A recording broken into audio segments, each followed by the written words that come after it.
In this video, I'm going to show you part 2 of how to create a vintage B-movie title that will make your friends think you're a Hollywood pro.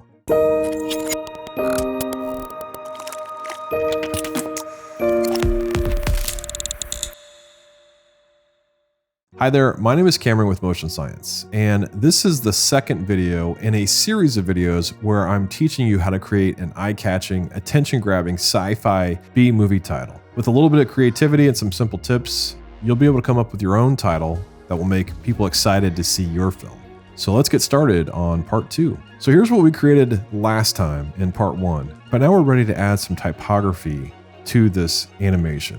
So what I'd like to do is search out a font specific to my project. And for this particular instance, I searched B-movie font, and a lot of different fonts came up. As you can see here, here's one example from Font Space. Charming was one that I really played around with a lot and enjoyed. What I ended up really loving a lot was this font called Lugosi. So what we're gonna do is hit our type tool here, and we're gonna type in our title. We're gonna call this Monsters from Outer Space. So let's go ahead and center this up a little bit, something like so. Hit P for position, Shift S for scale, set a keyframe, and let's make sure that's at 2 seconds. There we go.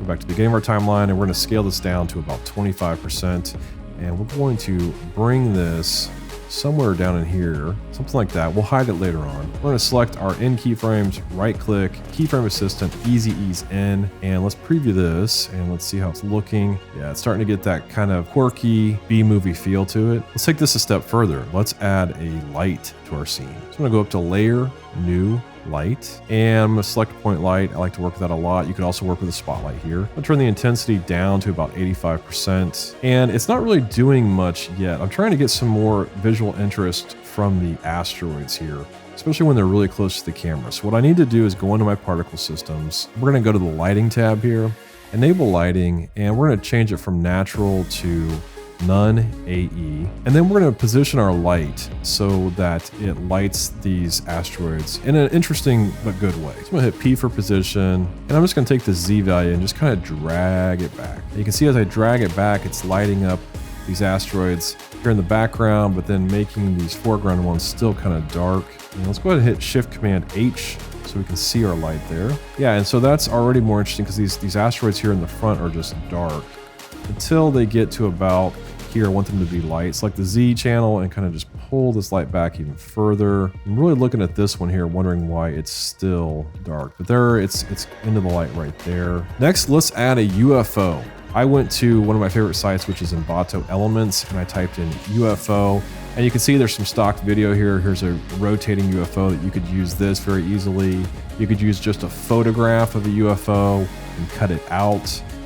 But I really like there's this 3D option here where I can click, and if I click on View 360 Render, I can position it like so, and I can export each of these positions as a PNG file. So I just went ahead and selected about 4 positions, so I can see that you can see there's some texture that moves across the top here. You can also see a little bit of variance here at the bottom with the shape moving. So I exported about 4 of these PNGs. So I've got 1, 2, 3, 4, 5. Select them all and drop them into a new composition here. We're going to sequence these layers. I want each of these stills to be, let's say, two frames long. Click OK. One thing I do need to be aware of here, if I go to alpha channel, you're going to see that there's a shadow here in the alpha channel. That's because within Envato Elements, you can see there's a shadow in the image.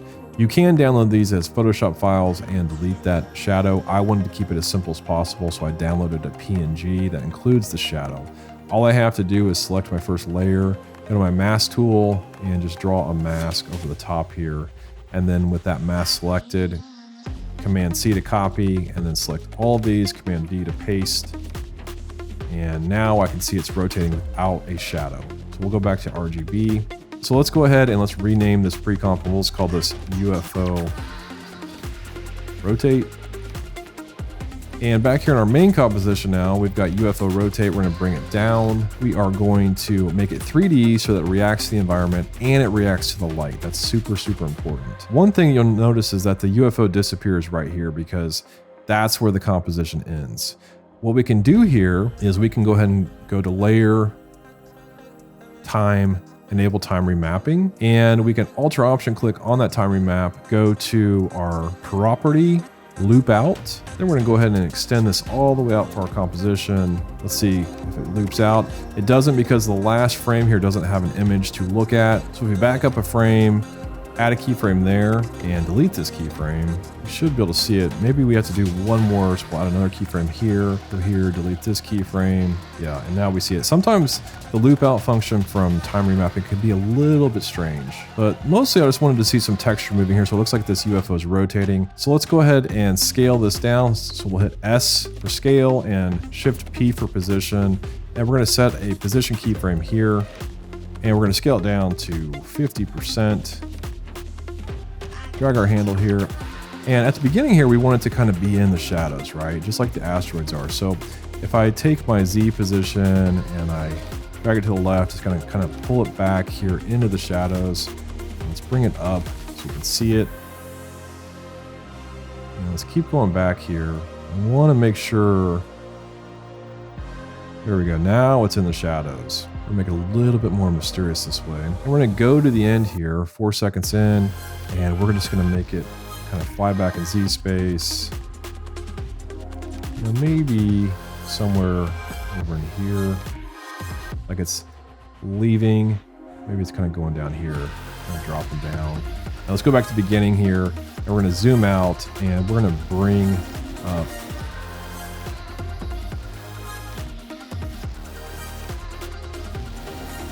so you can see now it's hiding that text. So that's looking pretty cool. The one thing that's really bugging me about this is that this asteroid here is staying in the shadows for so long. So if our ship is out of the shadows right here, theoretically this big black asteroid should also be out of the shadows here. So this is just a matter of me playing around with the light to get it to look a little bit more realistic. So I'm gonna do that now by adjusting the position of the light here, getting it to look a little bit better.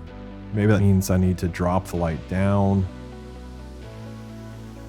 And it looks like maybe it's more about just kind of pulling that light back, and then maybe taking that UFO and pushing it even further back.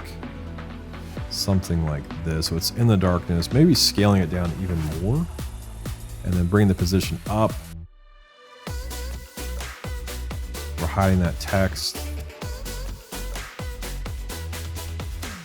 Now there's some weirdness happening right here, which we'll get that fixed here probably in the next lesson, but sometimes you get some kind of strange errors that happen. And because we're getting some weirdness here with the depth of field, I'm gonna go ahead and hit AA and turn off that depth of field. And now things look like they just blend together a little bit better than they were previously. I'm also gonna take that UFO and I'm gonna move that UFO position up.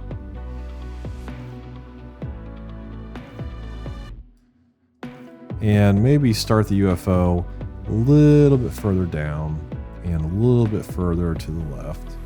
So I'm really digging how this is looking. So let's go ahead and wrap up part 2 of the series. I hope that you really enjoyed this lesson on creating a sci-fi B-movie title. Please let me know if you have any questions in the comments. I'd love to answer them for you. Hit that like button if you enjoyed this video, and please subscribe to this channel. It really helps the algorithm for people to find this channel. If you're looking to upgrade your design skill set, master the art of style, and execute like a pro, I have a course called Stylecraft that you can check out at motionscience.tv. You can also learn more about this course by clicking the link in the description. As always, thanks for watching. My name is Cameron, and this is Motion Science.